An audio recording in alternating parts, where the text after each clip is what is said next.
Vielen herzlichen Dank für den Vortrag und für den Überblick über die verbesserten Investitionsbedingungen in der Demokratischen Republik Kongo. Wir begrüßen jetzt noch Vivine Mumba Matipa als Geschäftsführerin der Agence Nationale de Promotion de l'Investissement. Herzlich willkommen. Wir freuen uns auf Ihren Vortrag.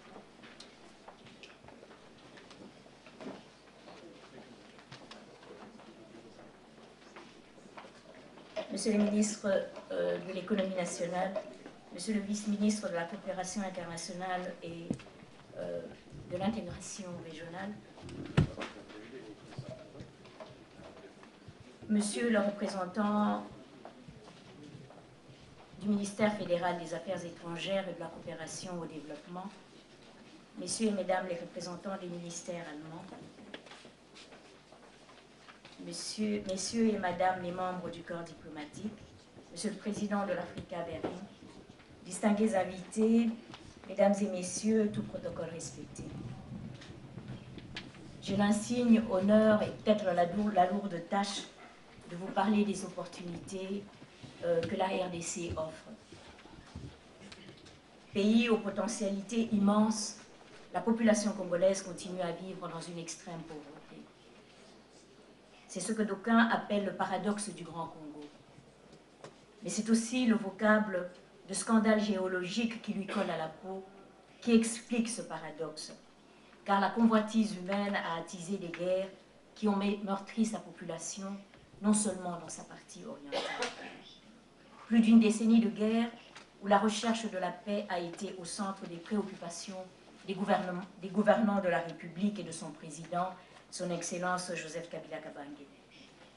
C'est dans ce contexte particulier qu'il a signé le décret créant l'Agence nationale pour la promotion des investissements, l'ANAPI, en 2002, car il avait compris que la paix devait être soutenue par un certain niveau de développement et que ce développement avait comme passage obligé la transformation de nos potentialités, la création de richesses et d'emplois dont seul le secteur privé pouvait être porteur. Ma présentation se décline en 5 chapitres et comprend les thèmes suivants. La présentation sommaire de la RDC, bien que le ministre de l'économie a déjà touché un mot sur beaucoup de ce que je vais dire. La présentation des opportunités d'investissement, les mécanismes de sûreté et de garantie des investissements, les incitations offertes aux investissements et je terminerai par quelques success stories.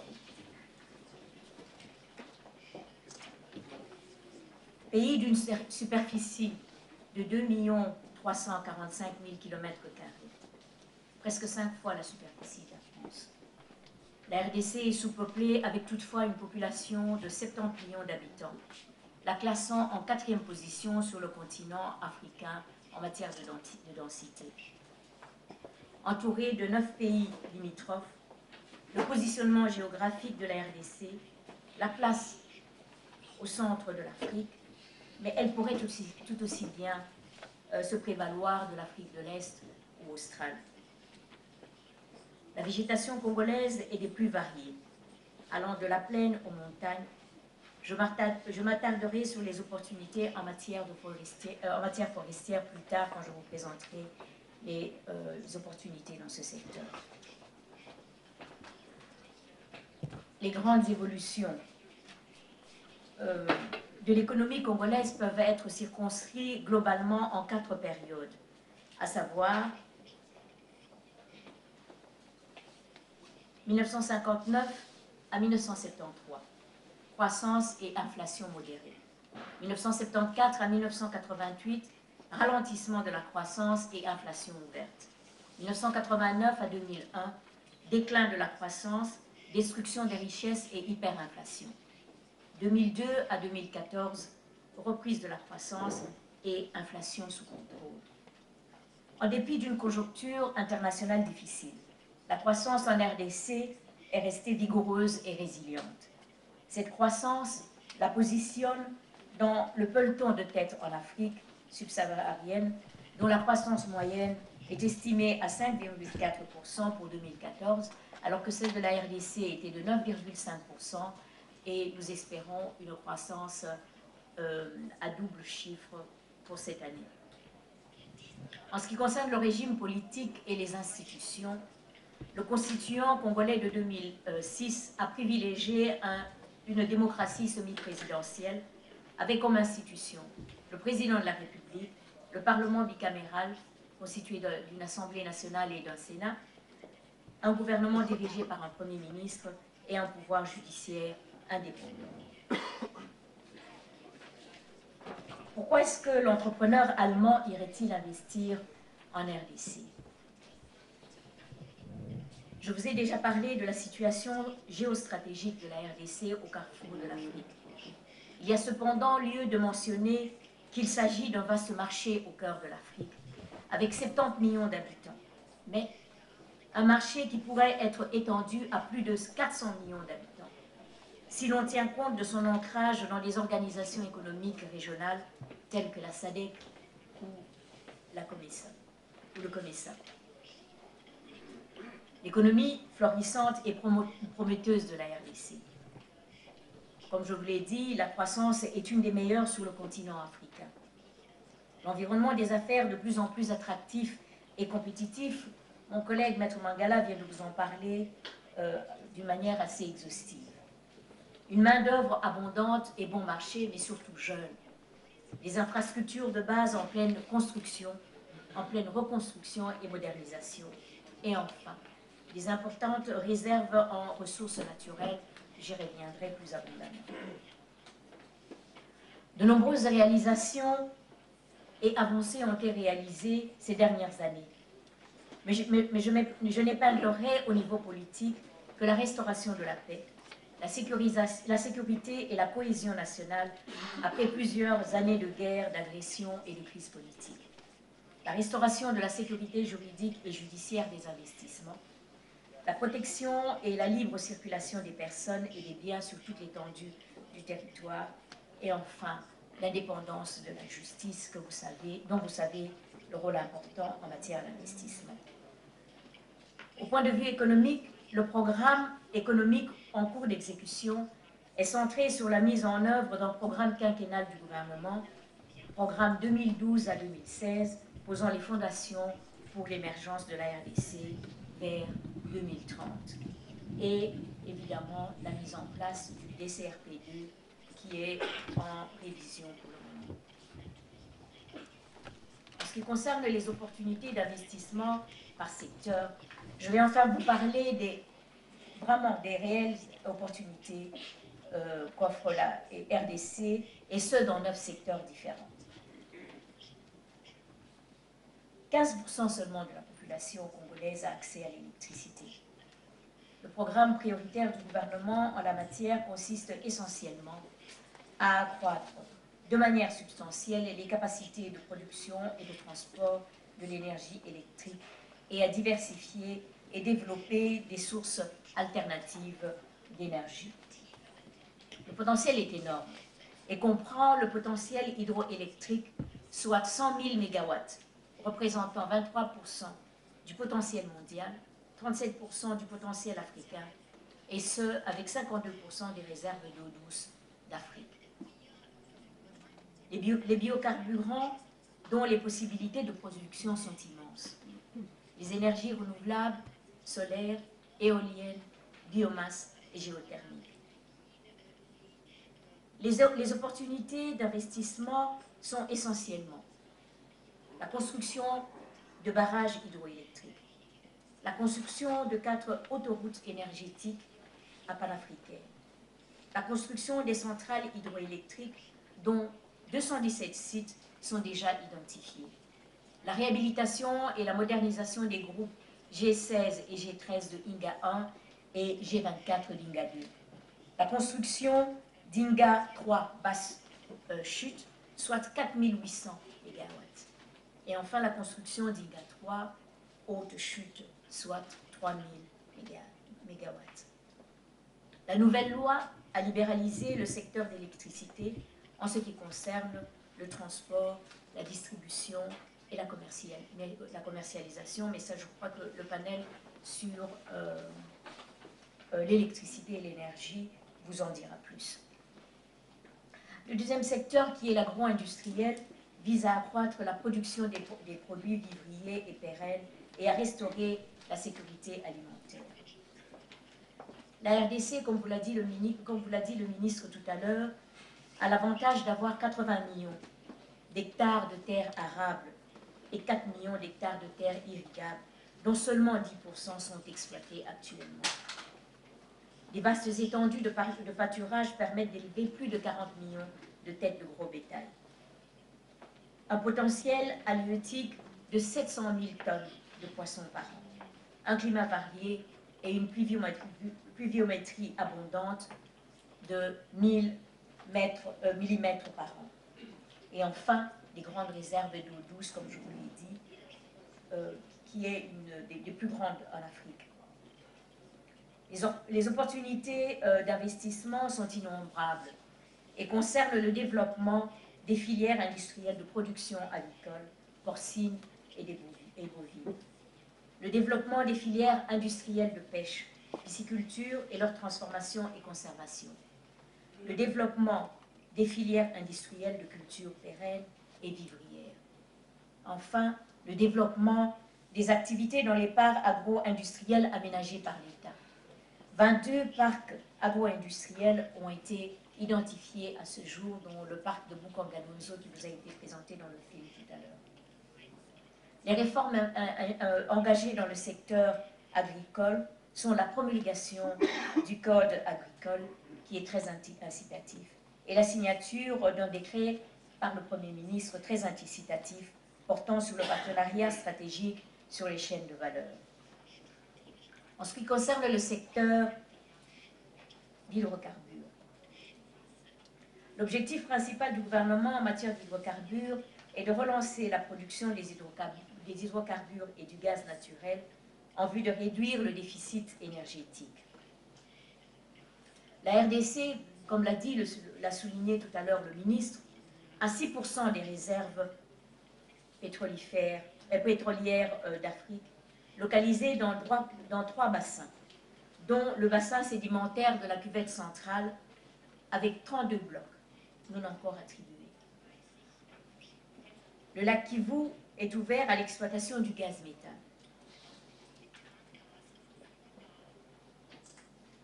Les opportunités d'investissement portent essentiellement sur la certification des réserves pétrolières et gazières, la prospection et l'exploration des bassins sédimentaires, la construction d'un oléoduc traversant les bassins, la construction des infrastructures de stockage, la construction de raffineries, la production du bitume routier dans le Congo central et le stockage et transport par pipeline. Un projet de code des hydrocarbures très compétitif et incitatif pour les investisseurs est en examen au Parlement.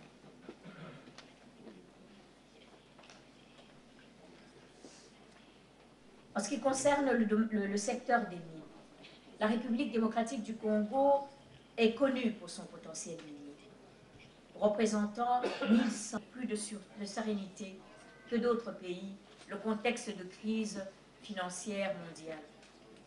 Le gouvernement de la République démocratique du Congo, dirigé par son Excellence Augustin Matata Ponyo, et dont la préoccupation majeure est la transformation structurelle de l'économie en vue de l'accélération de l'émergence, s'attelle à remédier aux faiblesses inhérentes à notre économie. Tous les projets d'investissement privés qui viennent se greffer dans ce processus de transformation ne pourront qu'être soutenus et encouragés par les autorités de la République, et ce, au travers de l'Agence nationale de promotion pour les investissements. Je vous remercie pour votre indulgence patiente et votre attention soutenue.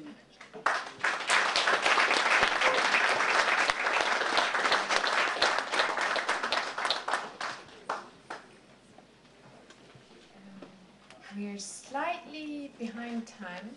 Ach nein, wir sprechen Deutsch heute. Wir sind ein bisschen hinter der Zeit her. Das waren aber alles ganz wichtige Informationen. Also nochmal vielen, vielen herzlichen Dank für die wunderbaren Impulse. Wir machen jetzt 20 Minuten Pause. De l'image du Congo. Parce que quand on parle de la RDC, souvent on parle des guerres. On parle des violences sexuelles dans notre partie orientale. Il est temps que les gens commencent à penser que la RDC compte sur le plan non seulement africain mais aussi sur le plan international en matière de potentialité. Potentialité pour les investisseurs, pour tout entrepreneur qui n'aura pas les pieds froids pour venir en RDC.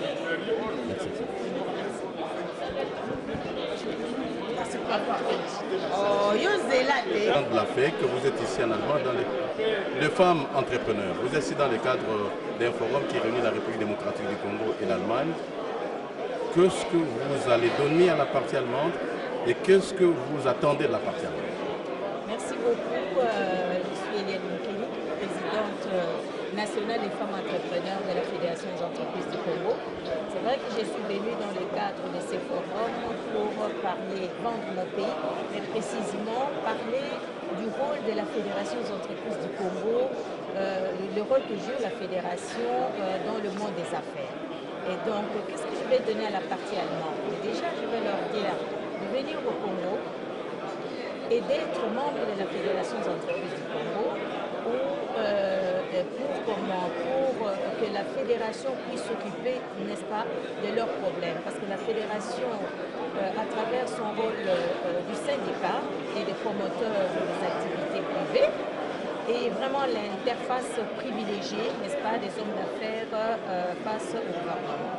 Et donc c'est ce que je veux leur dire déjà, et leur expliquer comment nous sommes organisés, et leur dire aussi en tant que femmes entrepreneurs, que dans les temps, il y avait 3 organisations patronales, mais aujourd'hui en RDC, il y a 4 organisations patronales, dont une plateforme qui réunit à son sein les femmes entrepreneurs.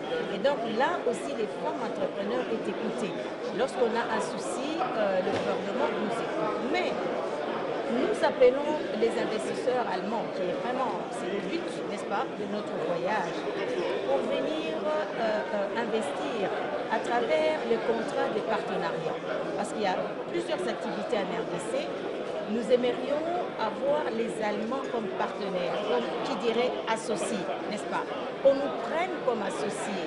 Nous voulons éviter l'ancien système qui consistait à venir au pays, à s'installer, à faire venir les Allemands, venir travailler au pays, dans une entreprise où il y aura plus de 50% que les Allemands. Bon, c'était bien, on aimerait qu'on sente ces partenariats-là à travers d'abord le partenariat entre un associé allemand majoritaire et pourquoi pas avec un associé congolais. Et voilà ce que nous attendons. Voilà. Alors, est-ce que vous avez l'impression d'être entendu? Parce qu'en fait, le problème, c'est qu'il y a un travail de lobbying que vous êtes en train de faire. Très souvent, quand on parle au Congo, automatiquement, chez les Occidentaux, c'est la guerre, c'est les viols, tout ça. Est-ce que vous avez l'impression que par rapport à ce que vous-même, en tant que privé, avez comme partenariat avec le gouvernement, et par rapport aux réformes sur le plan interne à la République démocratique du Congo, avez-vous l'impression que le message commence à sortir du pays, à atteindre d'autres frontières?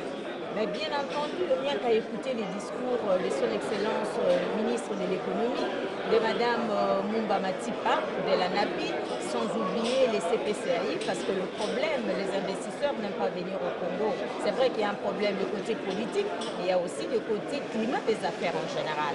Et donc, je pense que c'était une présentation succincte, mais claire, qui incite tout le monde à venir. On ne flatte pas. À travers les discours du ministre de l'économie, je n'ai pas senti la flatterie. Il a été sincère. Il a dit oui, il y a des problèmes. Mais dans chaque pays, il y a 2 problèmes. Donc, tout ce que j'ai aimé, c'est que nous venons leur dire, nous avons des problèmes, venez, et nous vous disons comment nous allons solutionner ces problèmes ensemble avec vous. Donc, je pense que c'est notre rôle. La guerre, oui, mais dans plusieurs pays, il y a la guerre. Mais cela n'empêche pas que les opérateurs économiques aillent. Donc, en RDC, nous avons des problèmes, mais il faut faudra pas laisser la place aux autres parce qu'il y a des Chinois, il y a d'autres nationalités qui, malgré la guerre, malgré cette mauvaise presse, continuent à venir au Congo, continuent à travailler. Et comme je reviendrai encore, je mettrai encore l'accent sur le rôle de la fédération, justement, c'est d'aider les investisseurs, tant étrangers que nationaux, à œuvrer, à travailler dans un climat serein. Et même s'il y a la guerre, nous sommes là justement pour essayer, les guider, montrer comment faire à tel moment, quoi faire. Comme on dit en Afrique, lorsque vous arrivez dans un pays, avant de commencer à danser, regardez d'abord comment les ressortissants de ces pays dansent. Ensuite, harmonisez votre pas de danse avec les leurs. Merci. Merci beaucoup. Oui. Ok. Balingala. C'est pour les membres de la conférence que vous allez parler de l'éducation Tinamoka. Na nyonso oyo elomisi l'économie congo-allemande. Avantage ni Congo azalango puis des avantages ni Congo azanafourni. En tout cas, nous avons l'avantage aux alébélés. Avantage aux alébélés pour tous ces Allemands qui belé na simabaki na biso. Les lots toyé pour tout benga bango to lobi boye à place na bino ezali. Donc ceux qui vont bailler va créer misala. Va komemela biso va créer va komemela biso ba débit c'est vrai. Mais liboso va créer misala pour chômage les amakasi. So va créer misala ba ko sala. Yango biso to senga bango. Ceux qui bailler ba engagé kaka bandeko na bango te baya na mbongo na ndambu ya bato na bango baya pe bazoya biso bato ba travailler na bango nde wana avantage biso tokosi Pour les promo TV na kati ya Berlin alikoye ba peut-être que se prêter mutu ba yeba pour kotala yo déjà. Comme naisa mama Eliane Munkeni na entreprise nous ali naza membre ya fédération des entreprises du Congo naza président national ya ba femme entrepreneur ya fédération ya entreprise du Congo. OK. Biso na vous les promo TV to yeba j'ai l'impression que Forum les amis qu'on gagnant, wina. Et que vous avez la loi de la force. C'est lui qui donne et c'est lui qui dirige. Vous avez monté. Tout le monde a bongo peut-être na mbongo mais baza na mabele na ba minéraux dans la côté dans la présentation ya mama ya Napi ya Salina ya CPC to lobaka ya mama ya Napi na discours ya ministre économie ezo lakisa mabele ya Congo eza munene eleki France eleki bamboko na bango pe bango baza na mbongo e osala ni baliaka mbongo te biso to pesi mabele donc wani gagner de wan to pesi mabele ba minéraux ba biloko toza na bango ba ye na mbongo tant ba créer gagner de yango. OK, c'est peut-être qu'il na discours ya ministre na lobaike no Congo ezali munene riche sous-sol les amakasi a ministre lokola bike na direction ya mai mbisi ezali ebele bazokufa bazokola na bango sans que ba exploiter bango. Est-ce que tant que vous exposez ça côté kamboka parce que vous exposez bamba ya na bango sans pourtant ko tshaba loi moko ni boso ko diriger bango afin que ba la pe norme ya mboka.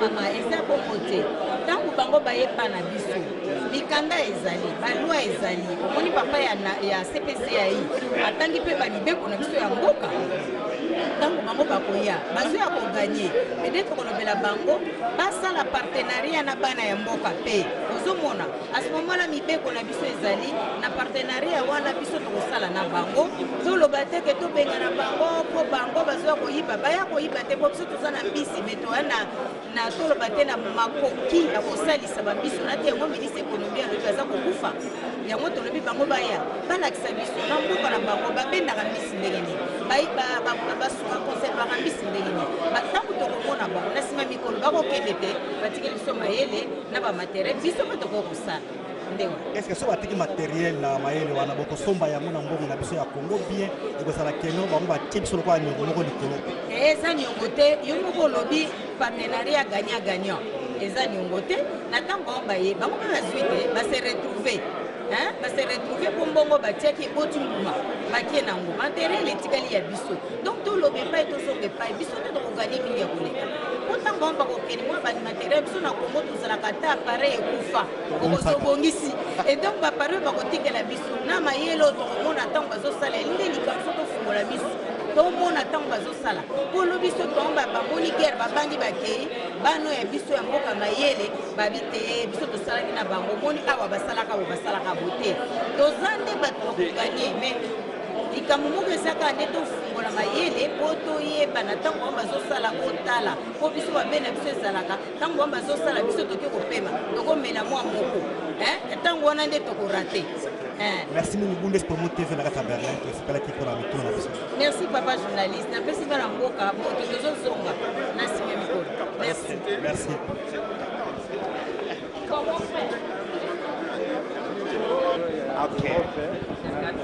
Ok.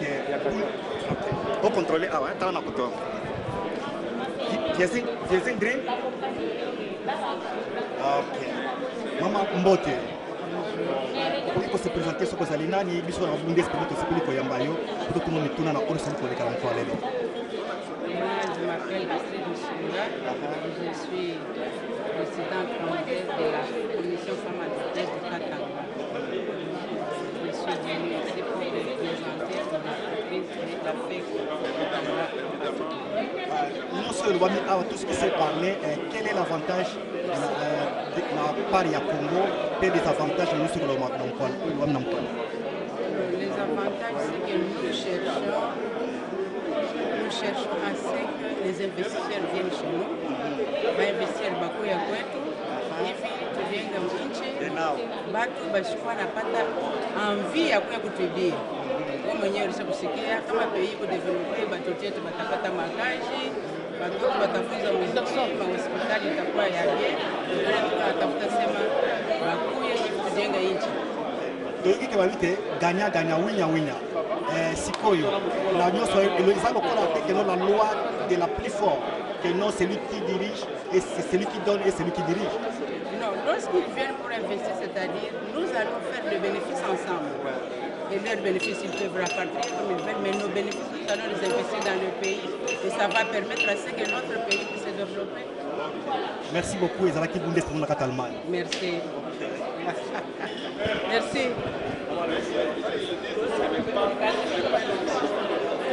La diaspora nyonso ya Europe bamona oyo.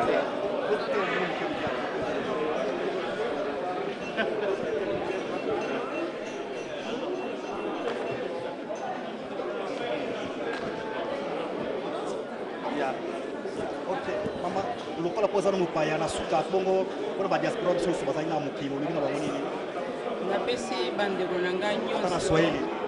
Ninasalimia bandugu yangu bote bakongole beko nje ya Kongo, na baambia kama tunapenda kujenga Kongo na tunakuwa kutafuta bainvestisseur ndio tupata kufanya nchi yetu, batoto yetu basitoka tena kwenda nje, bakuya tujenga Kongo. yango nde biti emereki bino kati na mboka oyo. Nje ina yenyewe tuleta huko. Merci beaucoup. Merci. Sio sala kana nini? Bundes Promo. Ah bon? Faut pesa carte. Faut pesa carte.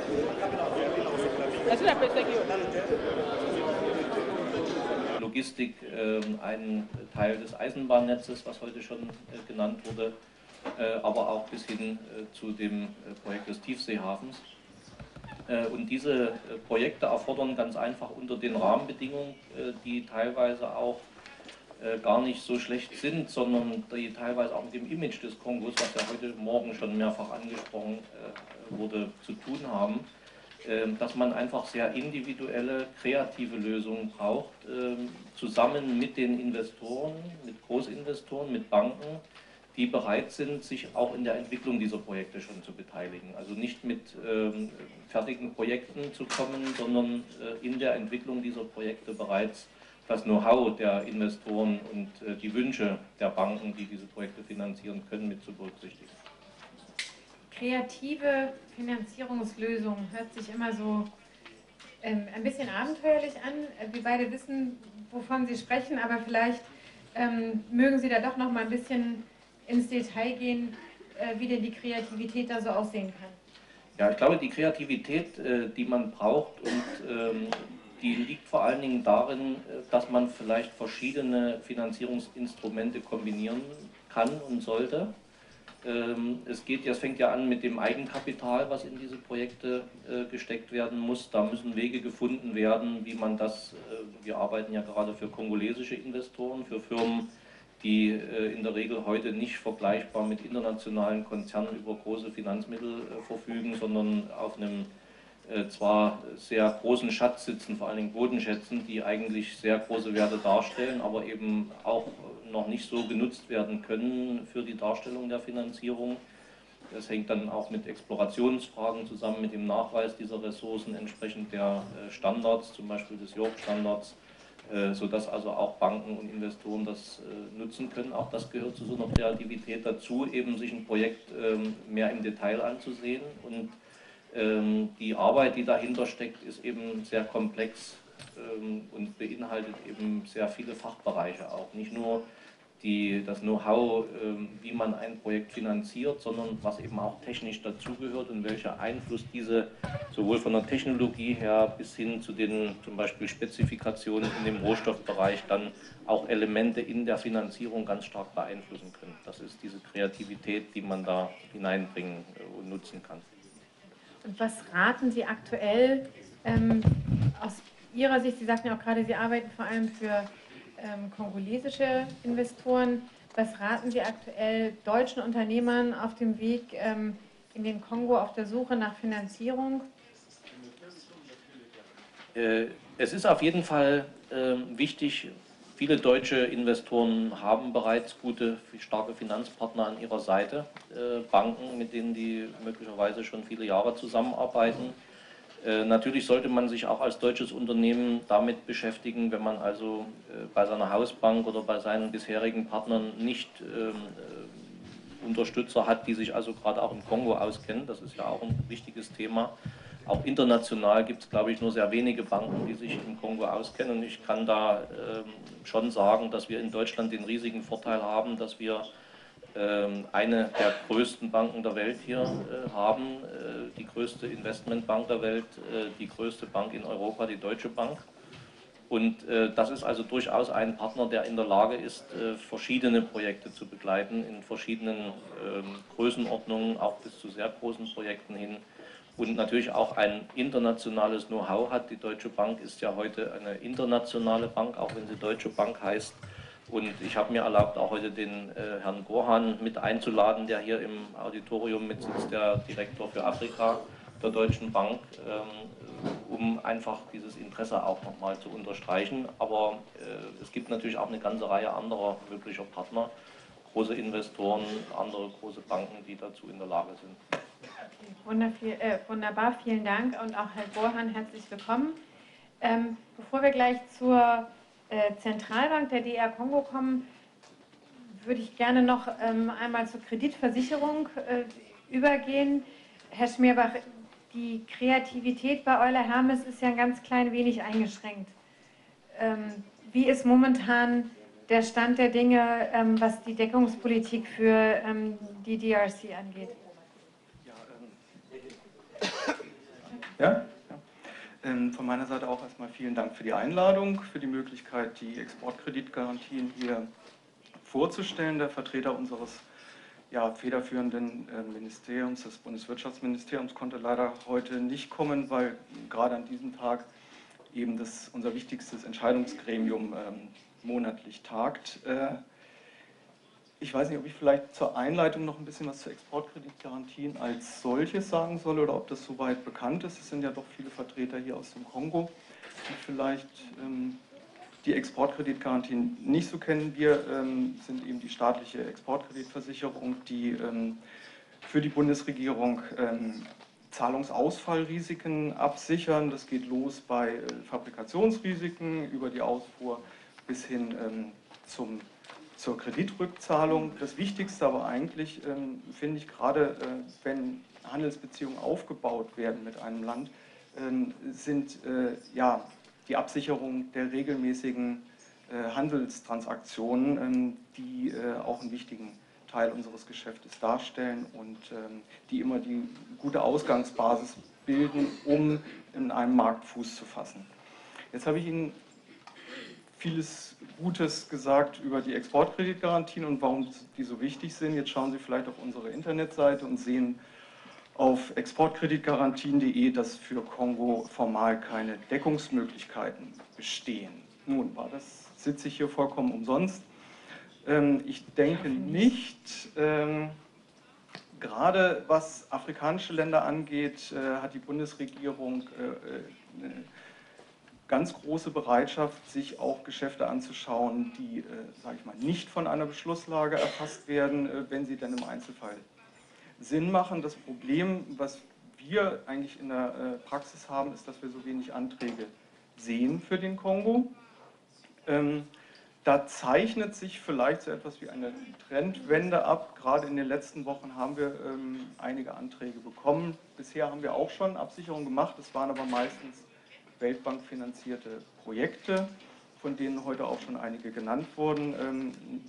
In den letzten Wochen sehen wir auch erstes Interesse an Absicherung von Geschäften mit privaten Unternehmen im Kongo.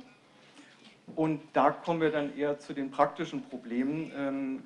Um Risiken beurteilen zu können, brauchen wir das, was wir in jedem anderen Land der Welt auch brauchen, nämlich belastbare Unternehmensdaten, testierte Daten.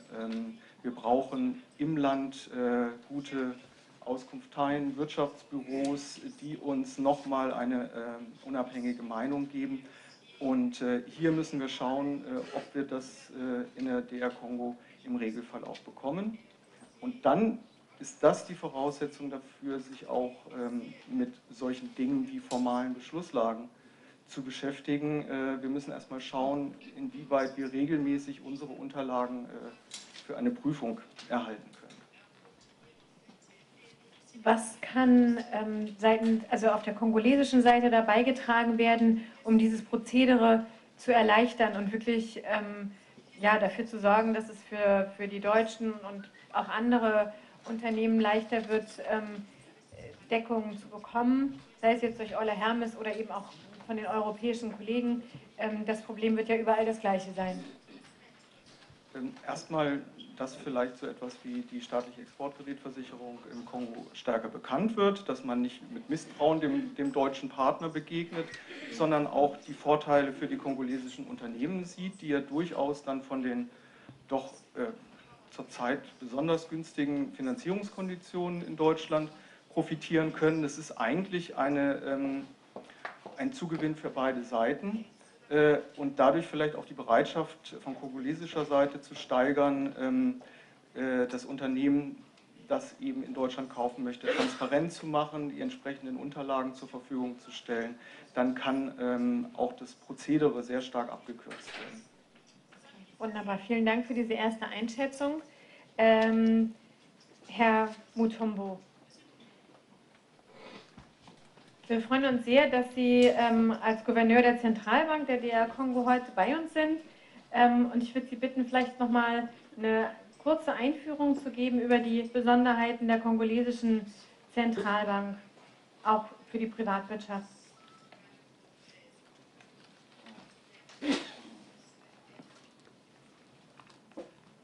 Merci Madame pour la parole. Je vais me faire accompagner par mon conseiller en matière économique pour le diapo. C'est possible. On peut pour aller vite et capter l'esprit des participants à mes paroles. Ça peut aller très rapidement. On va faire un aperçu de l'activité économique. Il n'y a plus de temps, mais c'est ce qu'on a prévu. On a prévu de le faire. Bon, comme vous dites qu'il n'y a pas de temps, bon, de toute façon, il faut savoir que la RDC connaît depuis son indépendance deux périodes qu'on appelle les périodes d'âge d'or, hein, donc deux périodes de bonne croissance. Nous avons eu l'indépendance en 60, de 68 à 73, nous avons connu la première période d'or avec un taux de croissance moyen de 6,9%. Mais avec les mêmes caractéristiques de vulnérabilité comme aujourd'hui, dépendance au cours de matières premières, notamment dépendance à la demande internationale et les conflits, les tensions géopolitiques, les inégalités sociales qui restent encore des défis d'aujourd'hui. Donc nous avons fait 8 ans, c'est ça, 8 ans d'âge d'or. Et après... de 89 en 2001, nous avons connu une longue récession de 12 ans avec une hyperinflation qui a atteint en 94 10 000%. Et la deuxième période d'âge d'or commence de 2002 à ce jour. Donc on a 14 ans d'âge d'or, de bonne croissance. Si vous faites les comptes, 6 ans, 8 ans d'âge d'or, et nous sommes retombés dans une faible croissance et puis récession. Récession pendant 12 ans, mais là nous avons enchaîné 14 ans de croissance moyenne de 6,6%. Et pour les 3 dernières années, nous sommes parmi les 3 pays qui ont enregistré les taux de croissance le plus rapide au monde. Et du coup, on a des paramètres qui s'améliorent. Quand vous avez suivi les diapos de madame, on a un revenu faible, bien sûr, de 500, plus ou moins $500. Mais la récession nous a fait chuter à un revenu de plus ou moins $120. Donc, il y a beaucoup d'efforts. En ce qui concerne le développement des activités du secteur financier, également là, nous avons 18 banques, comme on l'a dit. On avait très peu de banques, moins de 9. Après la récession, je crois qu'on est tombé à 8, quelque chose comme ça.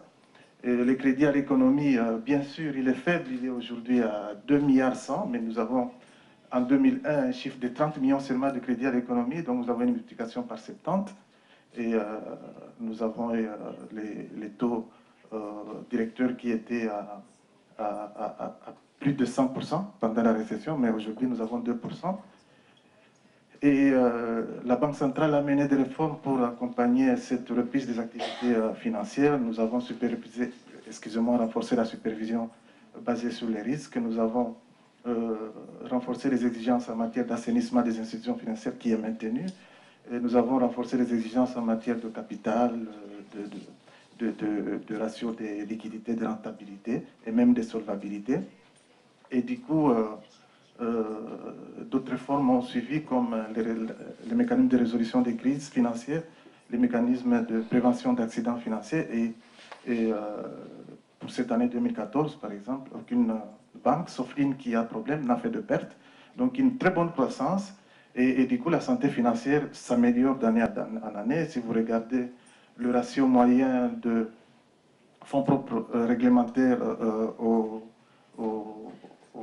actifs pondérés par les risques, s'est amélioré de 24,5% en 2014, 23% en 2013. Donc on a une bonne santé et des raisons de croire à un avenir meilleur. Et nous regardons bien sûr l'avenir avec beaucoup d'ambition. On a, par exemple, sur le plan de financement de l'économie, nous avons renforcé les règles de provisionnement des crédits ou des prêts improductifs. Et du coup, les banques deviennent très prudentes. Et il y a un paradoxe aujourd'hui chez nous, en RDC, du fait de ces renforcements de règles de provisionnement de provisions pour prêts improductifs, et les banques deviennent trop prudentes pour donner du crédit, et très sélectives. Et c'est ce que moi j'encourage, parce que on ne badine pas en RDC avec les défauts de paiement et très rapidement j'autorise la mise à l'index de plusieurs clients, de plusieurs entreprises, quels qu'ils soient. Et la situation est qu'aujourd'hui, les banques se retrouvent avec un encours des dépôts prêts à être donnés à la clientèle comme crédit, mais il n'y a pas de demande solvable. Vous avez des banques entières qui ont plus de 200 millions de dollars, il y en a qui ont plus de 150, et on peut faire les comptes jusqu'à un total de près d'1 milliard. Il n'y a pas de preneur de crédit avec une demande solvable. Des réformes pour accroître les crédits, nous les faisons. Dernièrement, il y a une semaine et demie, nous avons signé un accord de crédit réciproque avec la Société financière internationale, qui est une filiale de la Banque mondiale, pour également soutenir les activités de crédit. C'est une sorte de devise pour un montant illimité, je peux dire, mais nous avons commencé, compte tenu de cet encours qui dort encore, commencé par un montant de 50 millions de dollars. On a fait cet accord de swap. Et nous attendons que les clients, les opérateurs économiques formulent des demandes solvables. Nous avons insisté. Et si cela se passe bien, après évaluation, nous doublons les montants.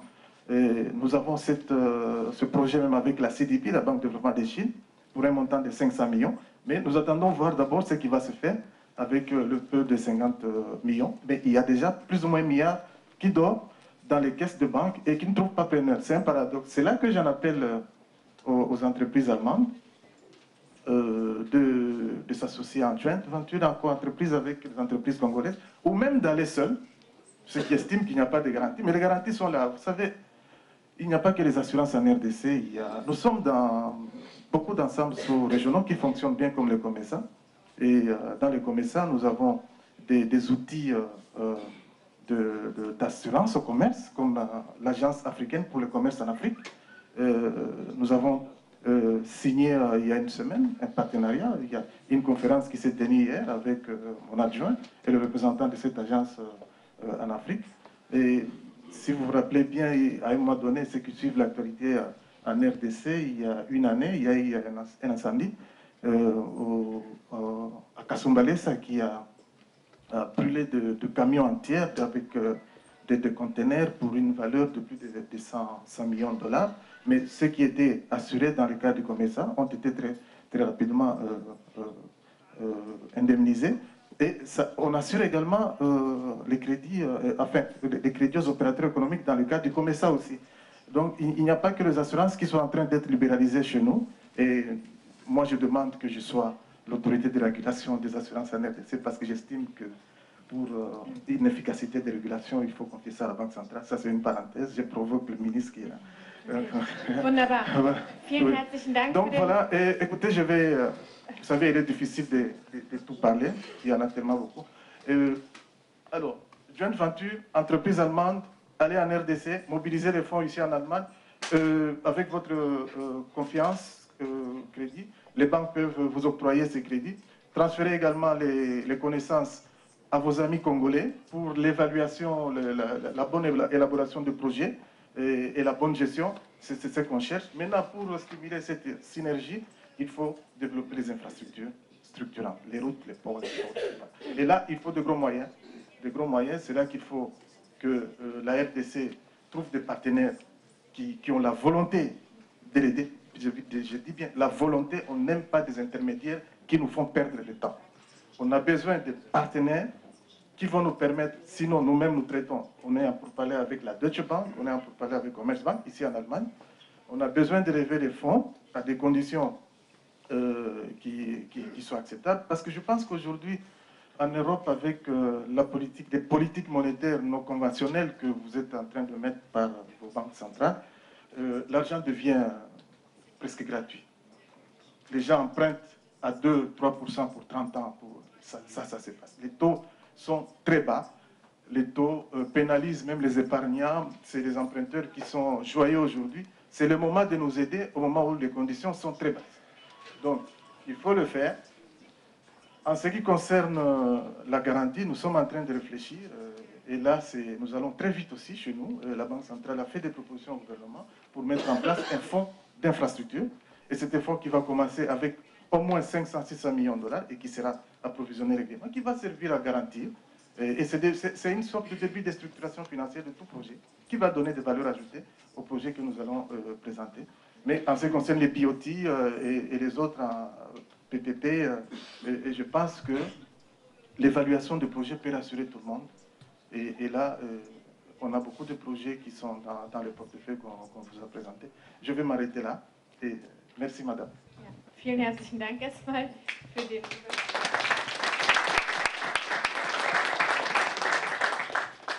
Ich würde dann gerne mit der nächsten Frage schon direkt an Sie gehen. Sie sind vorgestellt, Sie haben Ihre Arbeit vorgestellt. Abgesehen von den Großprojekten, von den PPPs, von den ganz großen Infrastrukturprojekten, was sind aus Ihrer Sicht die größten Herausforderungen für den Privatsektor, auch den deutschen Privatsektor natürlich, wenn er in die DR Kongo geht, in der Finanzierung von Projekten?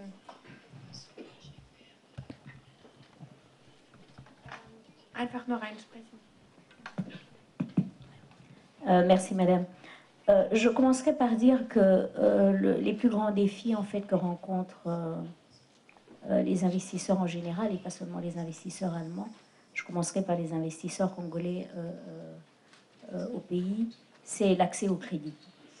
l'accès au crédit, mais je crois que le gouverneur de la Banque centrale s'est suffisamment étendu là-dessus et a plus d'expertise que moi dans la matière en ce qui concerne les réformes qui sont en train de se faire au pays pour le moment.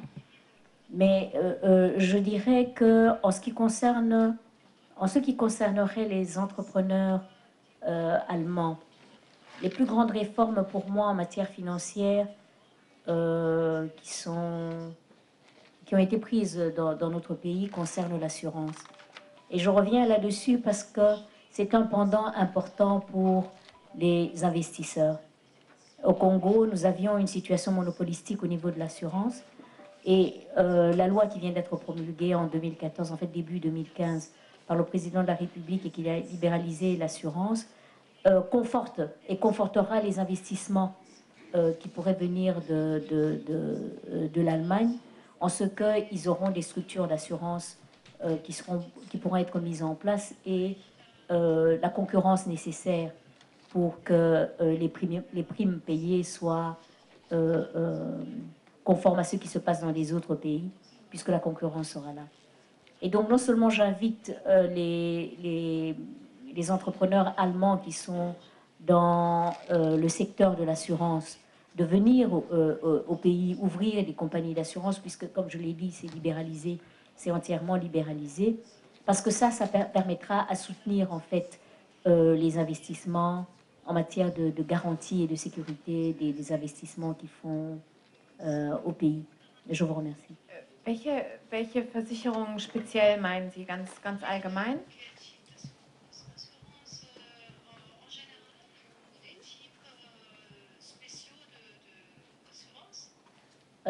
Toutes sortes d'assurances seront le bienvenu.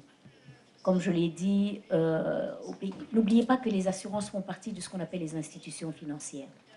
Et en tant qu'institution financière, ils contribuent justement à une certaine sanité au point de vue économique, au point de vue de l'économie.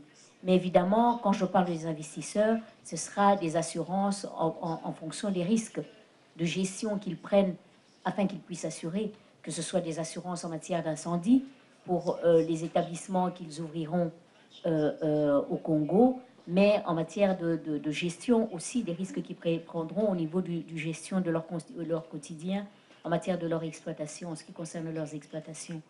Et ça, c'est vraiment quelque chose de nouveau chez nous et qui est très important.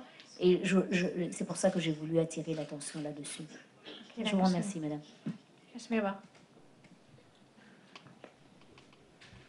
Vielleicht darf ich noch ergänzen, zusätzlich zu den sicherlich notwendigen Sachversicherungen, die jeder abschließen sollte, wenn er ein Unternehmen in der DR Kongo gründet. Vielleicht noch ergänzend, auch wenn es nicht in mein Metier fällt, es gibt natürlich neben den Exportkreditgarantien des Bundes auch die Investitionsgarantien. Kongo hat die Voraussetzungen dafür geschaffen, dass der Bund solche Absicherungen von ihren Investitionen, Beteiligungen etc. Übernehmen kann. Es gibt ein Investitionsschutzabkommen mit der DR Kongo und von daher besteht grundsätzlich die Möglichkeit, auch deutsche Investitionen, Beteiligungen im Kongo abzusichern. Das hängt natürlich von dem einzelnen Projekt ab, von der Lage, um was es sich dabei handelt, aber die grundsätzlichen Voraussetzungen dafür sind sicherlich gegeben. Herr Wagner, die Projekte, die Sie angehen in aller Kreativität, in der Finanzierung, geht es auch immer über eine Kreditversicherung oder wie schaffen Sie sich oder verschaffen Sie sich und den Beteiligten die nötige Sicherheit in dem Projekt, abgesehen von der betriebswirtschaftlichen und dem Businessplan sozusagen? Welche Sicherheiten versuchen Sie für Ihre Projekte zu sammeln? Ja, es gibt ja von der versicherungstechnischen Seite mehrere Möglichkeiten, Projekte zu versichern gegen verschiedene Risiken. Das Risiko, was hier in Deutschland, glaube ich, immer am meisten diskutiert wird und so als allgemeines Risiko im Kongo bezeichnet wird, ist ja das politische Risiko. Neben den normalen Risiken, die sie eben Feuer, Wasser, Sturm für ihre Anlageninvestitionen haben. Wir arbeiten speziell im Kongo für kongolesische Investoren, die natürlich ihre Situation mit dem Wissen, was sie haben, mit dem tiefgründigen Wissen im Kongo natürlich ganz anders einschätzen als wir das leider im Moment noch hier in Europa, speziell auch in Deutschland tun. Dieses Risiko besteht aus unserer Sicht eben gerade, und Herr Schmerer hat das ja gerade freundlicherweise auch angesprochen, eben insofern gar nicht so stark, weil man direkt Investitionen aus Deutschland eben versichern kann gegen diese politischen Risiken. Gegen alle anderen Risiken können Sie Großprojekte dort auch ganz normal versichern. Und es gibt natürlich vor allen Dingen auch private Versicherungen, die diese Risiken tragen können. Also die Euler-Hermes-Versicherung ist ja ein staatliches unterstütztes Programm hier in Deutschland, was sicherlich auch etwas kostengünstiger ist als eine private Versicherung. Deswegen setzen wir uns auch sehr ein, dass das also möglichst auch auf die Liste der regulär gedeckten Länder mit rückt, der Kongo. Aber die privaten Versicherungen können also solche Versicherungsrisiken ohne weiteres versichern. Das kostet ein bisschen mehr, aber ist durchaus absolut betriebswirtschaftlich möglich. Und bei den privaten Versicherern ist die Willigkeit, das Risiko Kongo sozusagen zu tragen, wenn man das jetzt versicherungstechnisch ausdrücken will, groß genug, um den Markt ausreichend zu bedienen aus Ihrer Erfahrung? Ja, ich glaube, unsere Erfahrung ist, dass der Markt Kongo international gesehen, mal abgesehen von deutschen Institutionen, wesentlich risikofreudiger betrachtet wird und dieses Risiko also schon viel mehr in eine Ferne gerückt ist.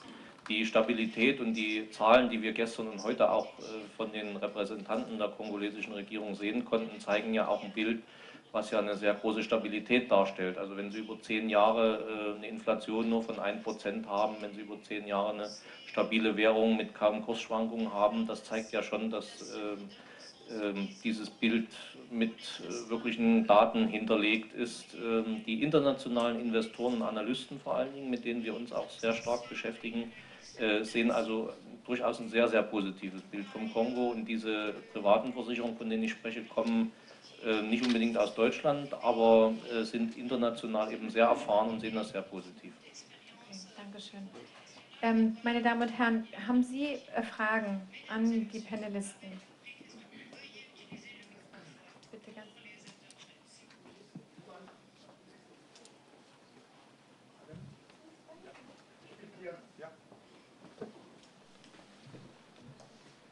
Ja, wunderschönen guten Tag. Mein Name ist Tundanonga.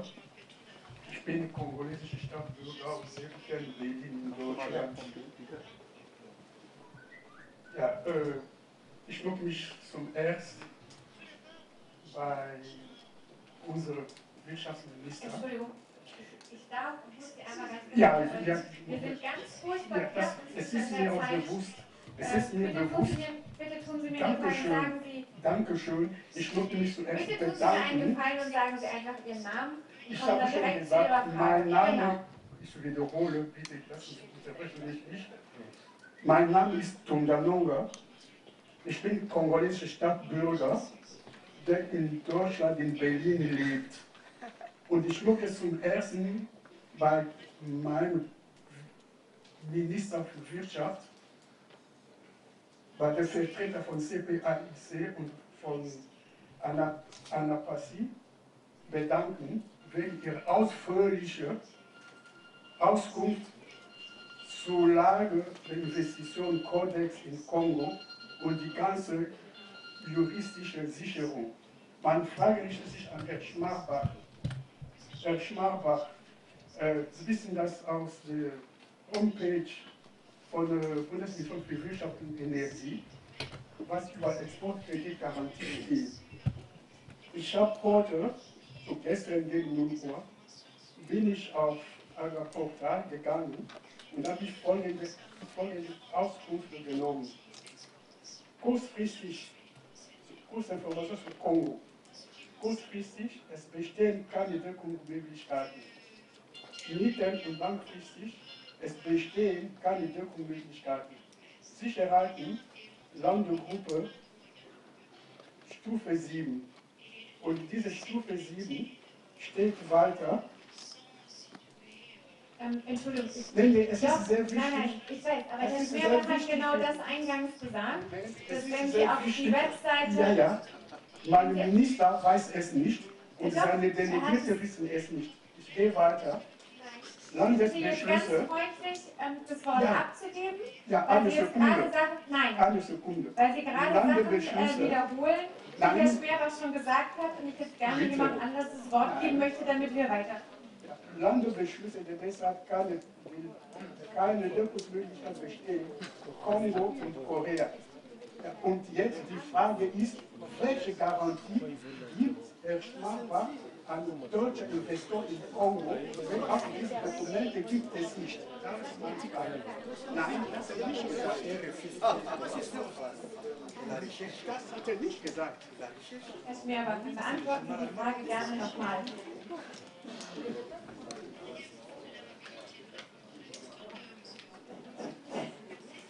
Ich sage es in aller Kürze gerne nochmal.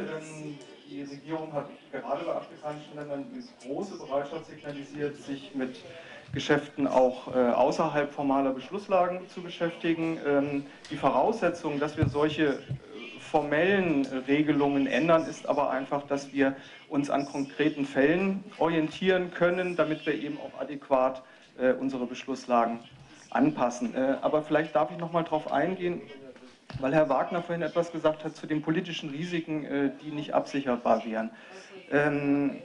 Vielleicht hat es nicht jeder mitbekommen, in den letzten Monaten haben wir für viele afrikanische Länder die Beschlusslagen erweitert. Es sind mittlerweile 7, heute wird über das 8. gesprochen, dabei sind Äthiopien, Tansania, Mosambik, Senegal und einige andere. Das zeigt die grundsätzliche Bereitschaft, gerade politische Risiken in Afrika zu übernehmen. Was meine Eingangsausführungen auch schon beinhalteten, ist, dass es häufig schwierig ist, die wirtschaftlichen und die Zahlungsrisiken zu beurteilen. Was es uns einfach machen würde, erste Geschäfte mit Kongo abzusichern, wäre einfach, wenn Sie uns helfen, die Zahlungsrisiken, also die wirtschaftlichen Risiken besser einzuschätzen, indem Sie sich mit den durchaus vorhandenen großen Banken und wirklich etablierten Banken im Kongo zusammenschließen. Das politische Risiko, ich denke, da muss man natürlich auch mal den Einzelfall betrachten, aber grundsätzlich besteht die Bereitschaft, politische Risiken zu übernehmen. Genau, dann unterstreiche ich es jetzt auch nochmal. Egal, was auf der Webseite steht, wenn es keine Grundsatzentscheidungslage gibt, dann gibt es eben trotzdem die Möglichkeit, Einzelfallentscheidungen zu treffen. Und das ist das, was Herr Schmerbach eingangs gesagt hatte. Und das ist, glaube ich, auch der ganz wichtige Punkt. Man sollte sich, und das sagen Sie ja auch immer wieder, und das sagt auch das BMWI, auch mit den Vertretern im IMA immer wieder, man soll sich davon auch nicht abschrecken lassen, dass es steht, es gibt keine Beschlusslage, was am Ende des Tages bedeutet, es gibt keinen Grundsatz, was aber nicht heißt, es gibt keinerlei Deckungsmöglichkeiten. Ist das nochmal richtig zusammengefasst? Also die Formulierung heißt natürlich schon, es gibt keine Deckungsmöglichkeiten. Das hat historische Gründe, wo wir bisher noch keine Möglichkeit hatten, zu überprüfen, inwieweit die derzeit noch gelten. Das möchten wir eben gerne an konkreten Beispielen tun. Und von daher ist das Angebot generell, nicht nur bei der DR Kongo, sondern auch bei anderen Ländern, wo, sage ich mal, die Beschlusslage vielleicht ihr Geschäft nicht erfassen würde, sich damit zu beschäftigen und danach zu schauen, können wir unsere so formalen Beschlusslagen eben auch anpassen. Der erste Weg sollte immer sein, mit uns Kontakt aufzunehmen und über konkrete Geschäfte zu sprechen. Danke. Wunderbar. Damit würde ich dann jetzt gerne zum nächsten Fragesteller übergeben. Mit der gleichen Bitte einfach Ihren Namen, Position und die Frage. Merci. Je suis Grégoire Heistre de la KfW à Francfort et j'ai une courte question à l'adresse de Monsieur le Gouverneur de la Banque centrale. Monsieur le Gouverneur, vous avez mentionné un fonds d'infrastructure qui est planifié au Congo. Pour nous, c'est un sujet très intéressant et il m'intéresserait qui est censé y contribuer et quel sera le but de ce fonds d'infrastructure et lequel sera le mécanisme de garantie que vous avez mentionné. Merci. Merci, merci beaucoup de votre encouragement.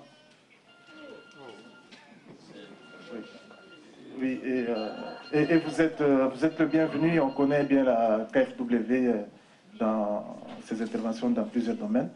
Donc, vous serez le bienvenu dans ce fonds. En fait, c'est encore au niveau de réflexion à la Banque centrale, parce qu'on a plusieurs fois épilogué sur le financement des infrastructures. comment lever les fonds sur le marché international. Et ce n'est que de paroles, des écrits, il n'y a pas de concret. Et alors nous nous sommes dit, nous apportons un plus en avant pour rassurer les investisseurs. Et donc ça apporte une sorte de garantie, parce que lorsque vous avez ces fonds de garantie et que vous cherchez à lever 1 milliard ou 2 milliards, et que vous dites aux investisseurs que le 500 ou les 600 millions, voire plus, c'est une garantie déposée dans une banque de premier rang. Donc, en cas de défaillance du côté de la partie congolaise, voilà ce qui va être donné. Ou même à l'avance, pour préfinancer les études, le fonds de garantie va assurer ce financement. Bon, en fait, je ne suis pas spécialiste, je suis macroéconomiste, je suis gouverneur de la Banque centrale, mais j'ai mes spécialistes qui sont en train de travailler. Et effectivement, nous sommes en train de négocier avec le gouvernement dans le cadre de l'augmentation de réserves de la Banque centrale, parce que notre marché est très dynamique. Nous achetons des devises de dollars notamment sur notre marché. Et vous savez, il y a des risques financiers lorsqu'on se met dans cette politique d'accumulation de réserves, parce que ça gonfle le bilan. Et il peut y avoir tous ces risques de variation de taux avec les politiques monétaires qu'on met ici chez vous. Et il faut que l'État soit à mesure également de nous aider en cas de risque. Mais c'est un projet qui doit être mis en œuvre. Ça, c'est fait. Alors, comme j'ai la parole, je profite. Lorsque je parlais de la période d'âge d'or, 14 ans, donc il ne faut pas laisser encore cet âge d'or partir, comme ça a été en 67, 73. Donc il faut consolider, stabiliser et maintenir cet élan. Et qu'est-ce qu'on demande aux investisseurs? Je peux vous dire que l'économie congolaise dépense chaque mois 1,1 milliard au jour d'aujourd'hui. Chaque mois, nous dépensons 1,1 milliard de dollars pour importer. Et au moins 50% de ces importations couvrent les produits alimentaires, les produits énergétiques, des produits qu'on peut produire chez nous. Donc, ça montre les opportunités, la profitabilité qu'il y a à investir chez nous en RDC. En ce qui concerne les risques, on peut innover dans les idées. Comme je dis, je pars comme ça. On peut innover dans les idées. Pourquoi pas ne pas faire syndiquer une banque ici, une banque du Congo, pour une entreprise allemande, pour une joint venture. Et la Banque du Congo, une banque commerciale du Congo, je vous ai dit, nous avons la Petia Bank qui est du COMESA, nous avons la CA qui est du COMESA, pour garantir les crédits, pour assurer les crédits, pour assurer l'exportation, l'import, et faire une sorte de mixte financier. Et je crois, et c'est ce qu'a parlé mon ami qui a parlé du cas par cas, on peut évaluer des projets au cas par cas. On voit la rentabilité, la profitabilité de ce projet, l'assurance qu'il y a. Et je suis également content d'apprendre les risques politiques. Je crois qu'il ne faut pas le prendre en compte. Aujourd'hui, il peut y avoir des petits soucis dans un pays, mais je crois que les infrastructures économiques, les biens d'autrui sont sécurisés généralement. Ce n'est pas touché. Si nous avons signé avec la Banque mondiale, c'est la semaine passée, une autre banque de Chine m'a proposé, c'est toujours au cours de... Donc, je crois, même quand nous partons au Fonds monétaire international, à la Banque mondiale, on nous dit toujours de ne pas mettre en avant les considérations politiques. Je pense qu'on a intérêt aujourd'hui à aider le pays qui a... Aujourd'hui, nous sommes presque 80 millions d'habitants. Nous avons vocation à doubler tous les 20 ans. Avant, on doublait tous les 25 ans, maintenant, on double tous les 20 ans. Donc, c'est un grand marché. Il faut inciter les Allemands à venir, comme c'était avant les années 90, les années 80. Bosch était là. Hermès, je crois que c'est... le ministre, je crois que c'est mon grand frère, il est né, il a trouvé. Nous sommes nés. Donc, il faut revenir en Afrique. Revenez en RDC. C'est une terre d'avenir.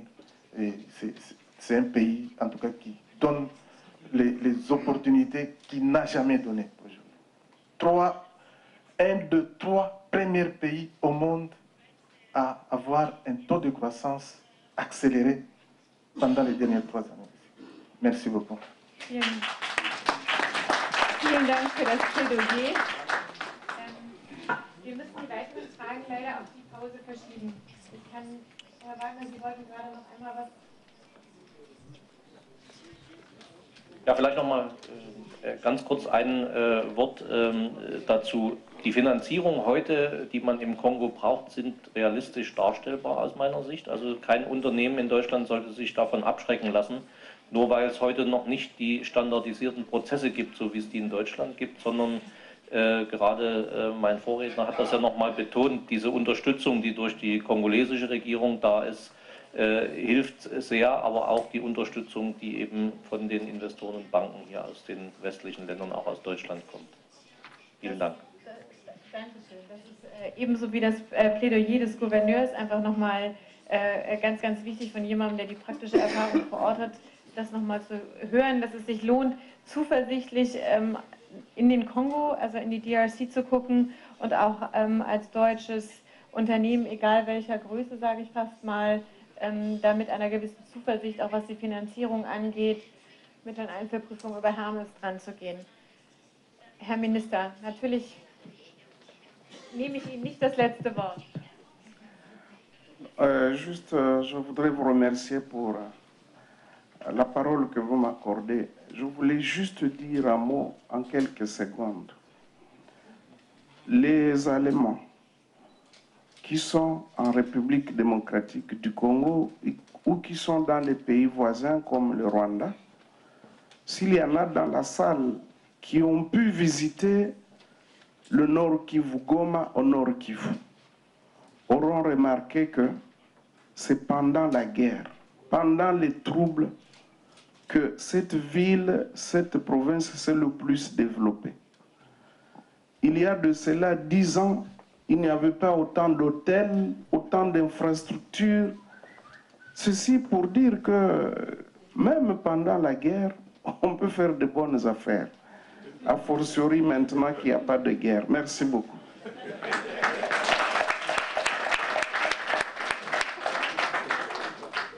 Ein besseres Schlusswort kann ich mir gar nicht vorstellen. Wir haben hoffentlich gleich in der Pause auch noch ein bisschen weiter Zeit zu diskutieren. Auch mit Ihnen vielen Dank, dass Sie sich weiter so aktiv einbringen. Vielen Dank, Herr Mutumbo, vielen Dank, Herr Dr. Wagner, vielen Dank, Herr Schmierbach und vielen Dank, Frau Matipa. Wir haben jetzt noch einen Ausblick auf den Bergbausektor vor der Mittagspause. Ich freue mich darauf, dass wir diesen Sektor, der im Film schon ein bisschen vorgestellt wurde, jetzt noch ein bisschen genauer betrachten können. Ein ganz wichtiger Bereich im Kongo. Ich bitte die Redner nach vorne. Si vous êtes un mauvais la banque demande de mise en index, je ferme les yeux juste. Aujourd'hui, $100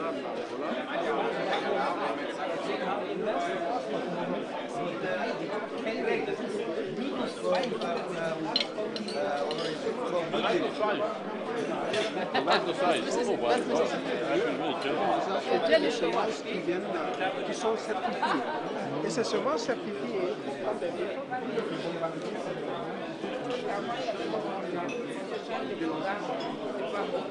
ce qu'on fait avec elle quand j'arrive à l'aéroport.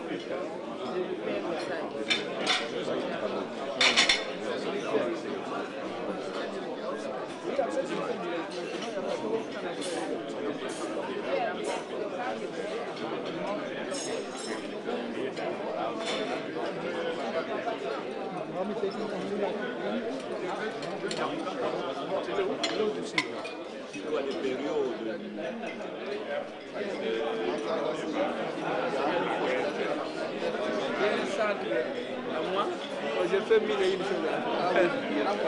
C'est moi qui fais les documentaires du film.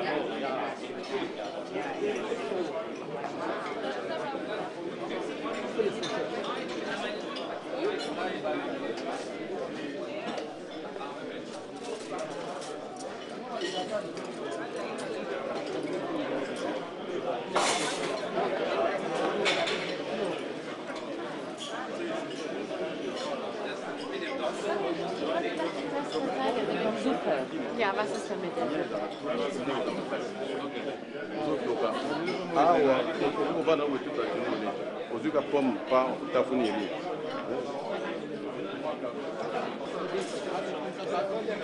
Wie ein bunter Hund, mich kennt jeder. Ich habe auch schon was Haare. Mich würde keine Polizei mehr festnehmen. Sag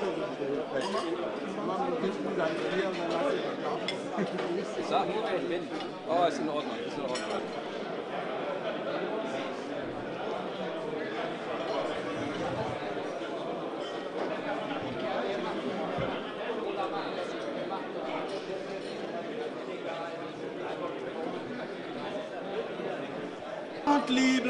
Bluntly. Everything is under control. Everything is definitely under control in this program. Today's plan is very important. As you can see, we are in Berlin, in Germany, as we're going to focus on something vitally important. You know, economic forum between the Democratic Republic of Congo and the Federal Republic of Germany. As you can see, we are doing something vitally important so that DRC may go forward. Investment is the first step if we want to go forward in the Democratic Republic of Congo. That's why, right here and right now, we have the minister in charge of economy, Modeste Bahati Lukebo, of the Democratic Republic of Congo. Hello, His Excellency. Hello, Mr. Yes. What's the purpose of your, journey here in Germany? As you know, the President of the Republic of Congo, Mr. Kabila, and the Prime Minister Matata Ponyo asked us to lead this big delegation, which is here in Berlin, in Germany, just to show which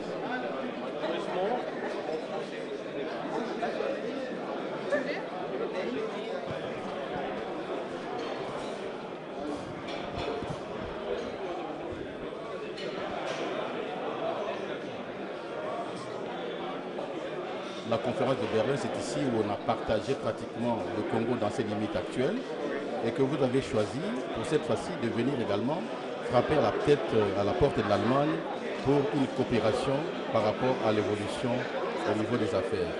Ce matin, vous avez apporté un message important. C'est pour l'intention de nos téléspectateurs. Vous pouvez nous résumer un peu ce qui a été la quintessence de votre message. D'abord, je dois dire merci à son Excellence Monsieur le Premier ministre, Augustin Matata Ponyo, qui, sur ordre du Président de la République, son Excellence Joseph Kabila Bangé, m'a confié cette tâche de conduire une forte délégation de 46 personnalités ici au Forum économique de Berlin en Allemagne. Ceci fait suite à la visite que le Premier ministre avait effectuée en Allemagne, en Pologne plus précisément, mais également à la forte délégation qui est venue, donc une forte délégation allemande à la tête de laquelle était le ministre allemand des Affaires étrangères et qui est venu principalement explorer les voies et les opportunités d'affaires en République démocratique du Congo. À la suite de cette visite de la délégation allemande, nous avons estimé que maintenant, il nous revient à nous, Congolais, de venir présenter non seulement aux investisseurs, mais aussi à l'opinion publique allemande les opportunités d'affaires en République démocratique du Congo. Pour tout dire ce que j'ai dit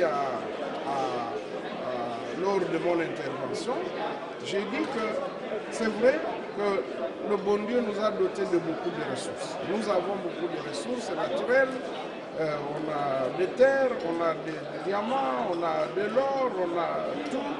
Mais malgré ça, nous demeurons quand même un pays pauvre. Et donc, il faut casser ce paradoxe-là. C'est-à-dire qu'il nous manque sûrement quelque chose. Ce qui nous manque, c'est la technologie. Ce qui nous manque, c'est l'intelligence économique. Ce qui nous manque, c'est l'expérience des affaires. Or, des pays qui ont poussé vers l'intelligence économique, vers la technologie, bien qu'ils n'aient pas de ressources, sont classés parmi les grandes puissances économiques du monde, en commençant par le Japon, l'Allemagne.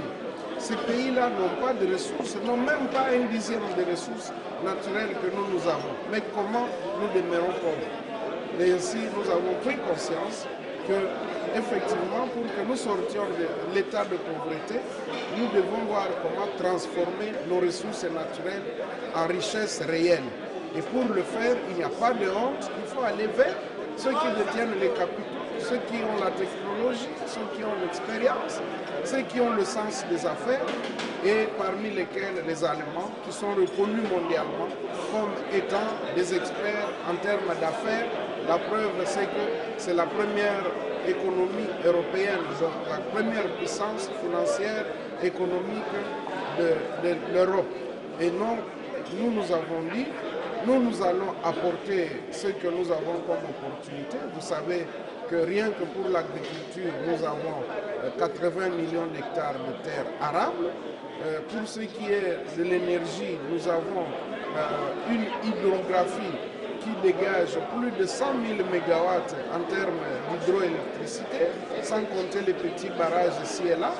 Nous avons 20% des réserves d'eau douce du monde entier.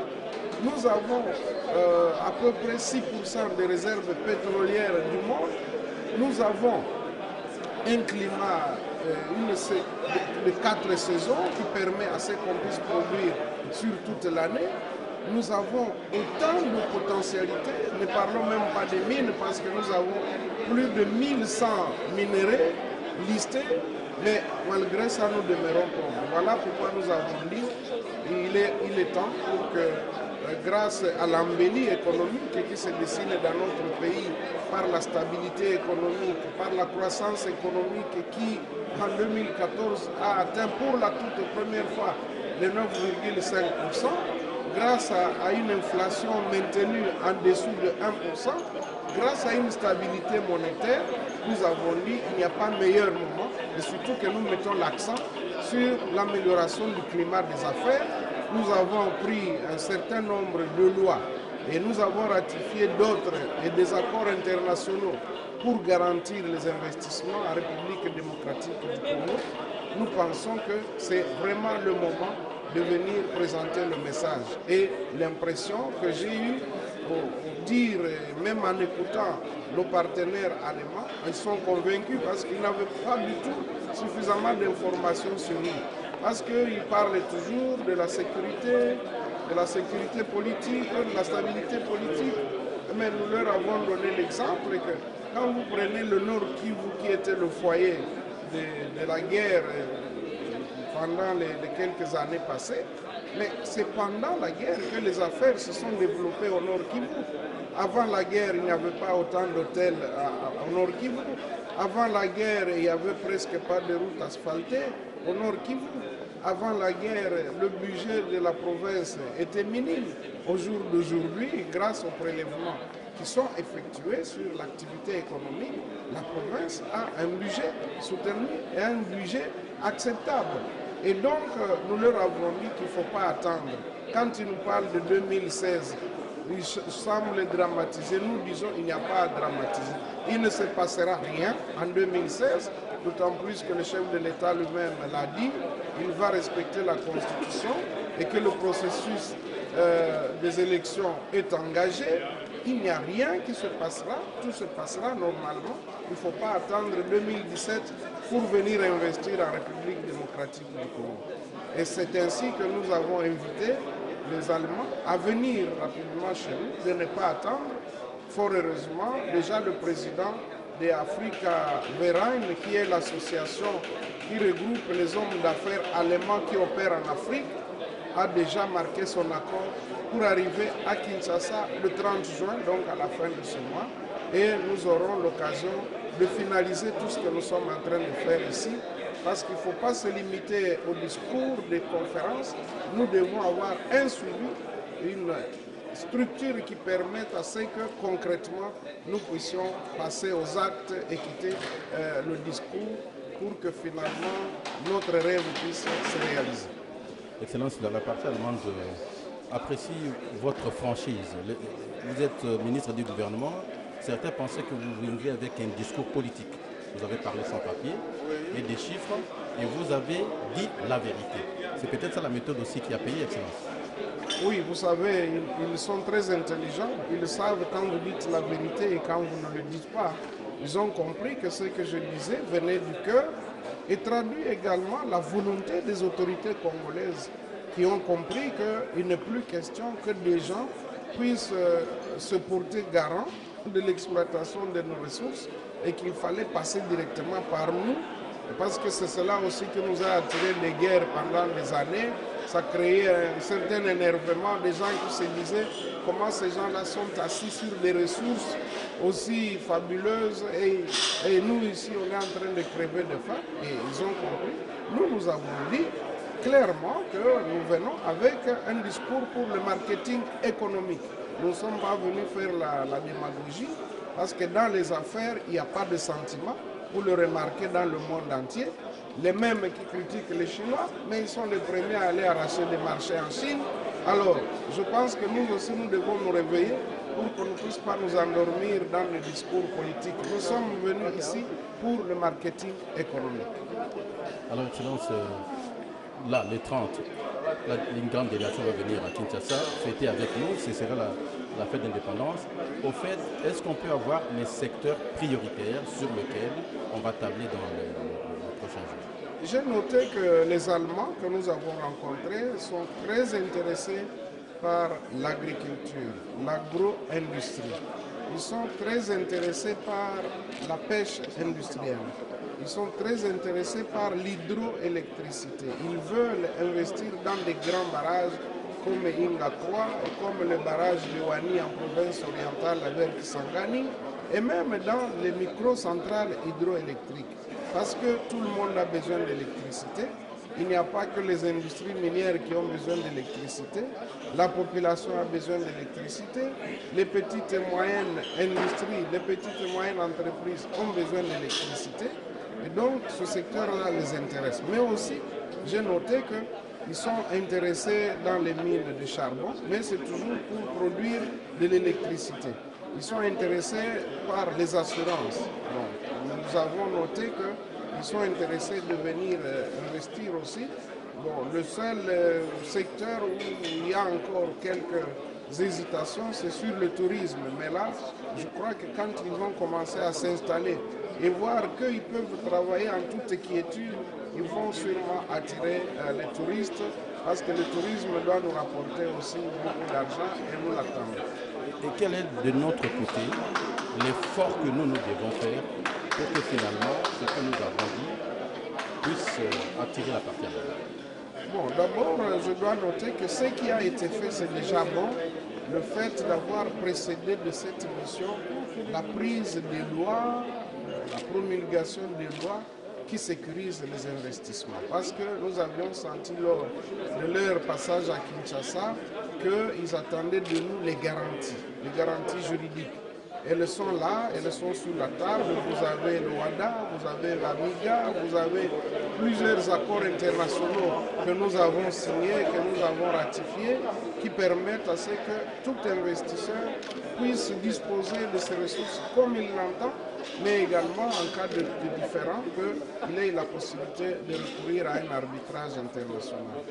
Deuxièmement, c'est que je remarque que maintenant nous sommes devenus en tout cas très sérieux dans ce que nous faisons. Lorsque nous promettons, nous réalisons. Troisièmement, nous disons que nous sommes réalistes.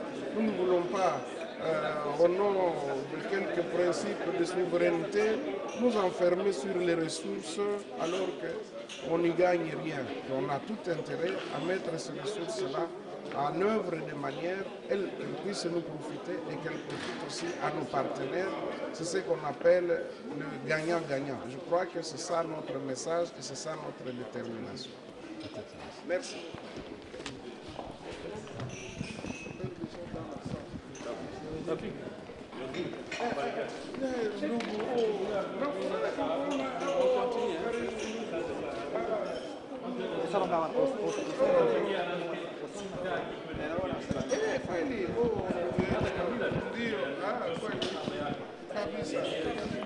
Donc voilà, Bundespromo, tozalaki en direct ministre congolais de l'économie, il nous a expliqué la situation de nos cas. Bitia forum oyo ezali gagnant-gagnant.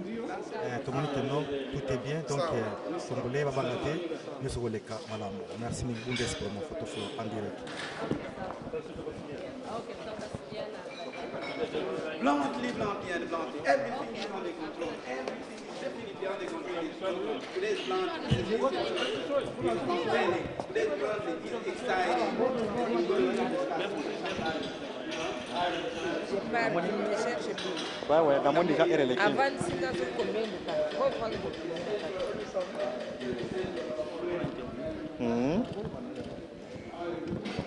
Je peux te voir que ça intervient, ouais.